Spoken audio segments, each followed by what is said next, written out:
Vatsimpanahy etiny pasteur Ratovelo Roger. Dia lalaza hatrany ary voninahitra no atolotra anao Jesosy malala ary mankasitraka anao indray ny amin'ny fanomezanao anay fotoana ahafahanay miantoraka midera sy mame voninahitra anao. Misaotra anao satria fitiavana lehibe avy aminao no nampisy an'izao andro izao ary nanome anay fahavelomana. Nikenao tokoa manko izany fahavelomana izany mba ahafahanay hiaona aminao, handinika ny fiainanay amin'izao fiarahana aminao izao. Misaotra Jesosy satria ny famindraponao dia tsy mety ritra mandrakariva ary ny fitiavanao no natoy izao anay tsirairay avy. Fa avaozinao isan'andro tokoa ny famindraponao aminay ary indrindra ny fahamarinanao fa tianay ianao. Dia mankasitraka ny Jesosy malala ary dia mangataka famindrapo sy famelan-keloko aminao amin'izay rehetra vitanay teo anatrehanao ka nampalahelo anao. Ary dia matoky Jesosy fa hamindra fo sy hamela heloko anay ianao. Taio ny mpanomponao izay mandre ny hafatra, taio ny mpanomponao izay hitondra ny hafatra, ary taio tsirairay avy voninahitry ny anaranao. Taio koa hoe ny teny izay ambara Jesosy malalo. Aleloia, amen. Dia ampitovinantsika mandrakariva ry avana ny fahasoavanao mba hampiadanana avy amin'Andriamanitra ray sy Jesosy Kristy tompontsika. Ny bokin'ny Jeremia mpaminany no andeha angalantsika vatsy izao maraina izao. Jeremia mpaminany toko 7:9.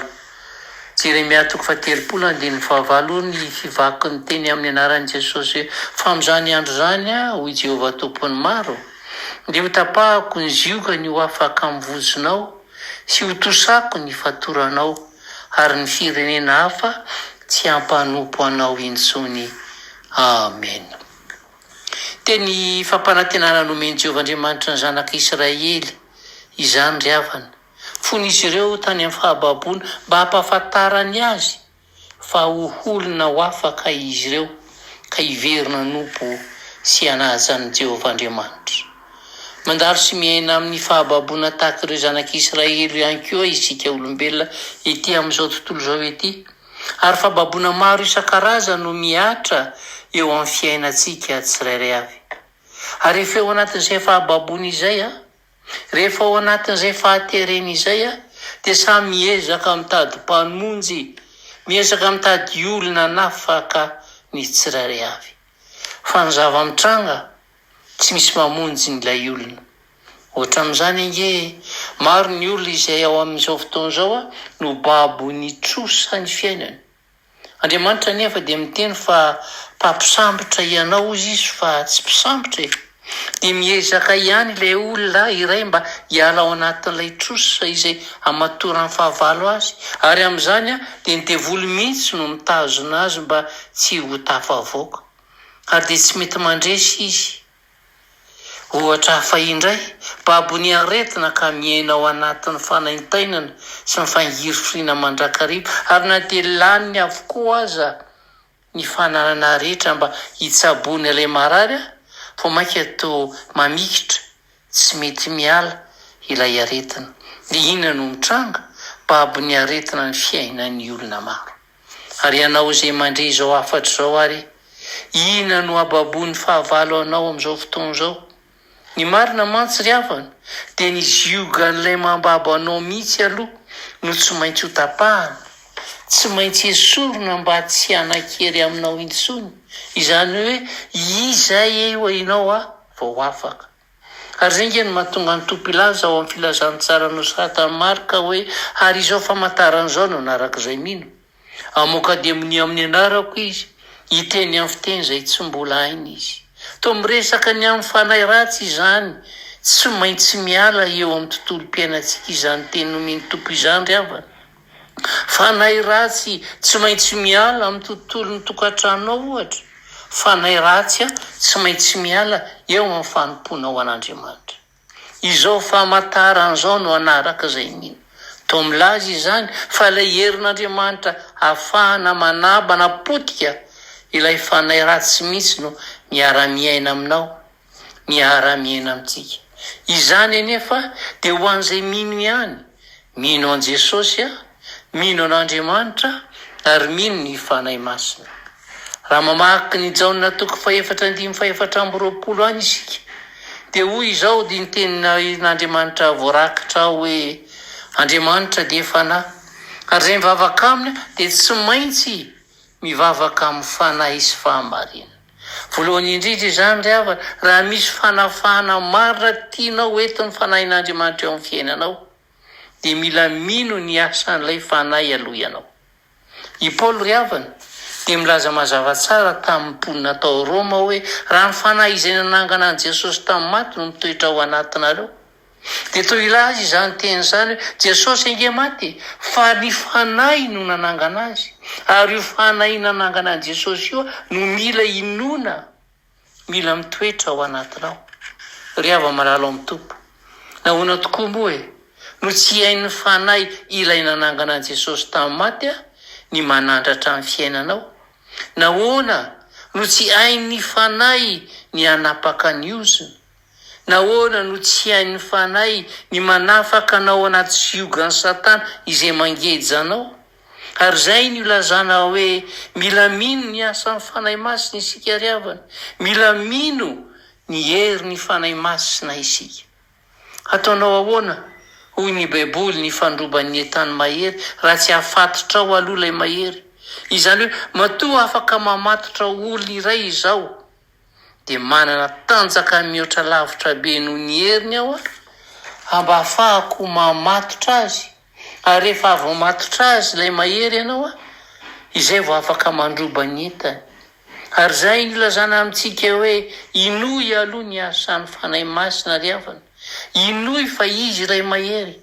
Ary ny Baiboly ange dia milaza an'izany, raha tsy amin'ny finoana dia tsy misy azo atao ahazahoana sitraka aminy. Izany hoe raha teo afaka ianao, raha tsy mino ny asan'ny fanahy masina, dia mazava ho azy fa tsy ho afaka ianao.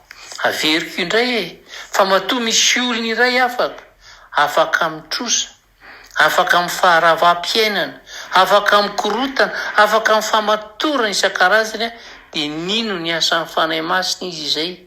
Ary izay no ilazana amintsika etona hoe ekeo mino ny asan'ny fanahy masina fa Jesosy fanahy no nanangana azy tamin'ny fahafatesana, ary io fanahy io no hanapaka ny zioga misy eo amin'ny fiainanao.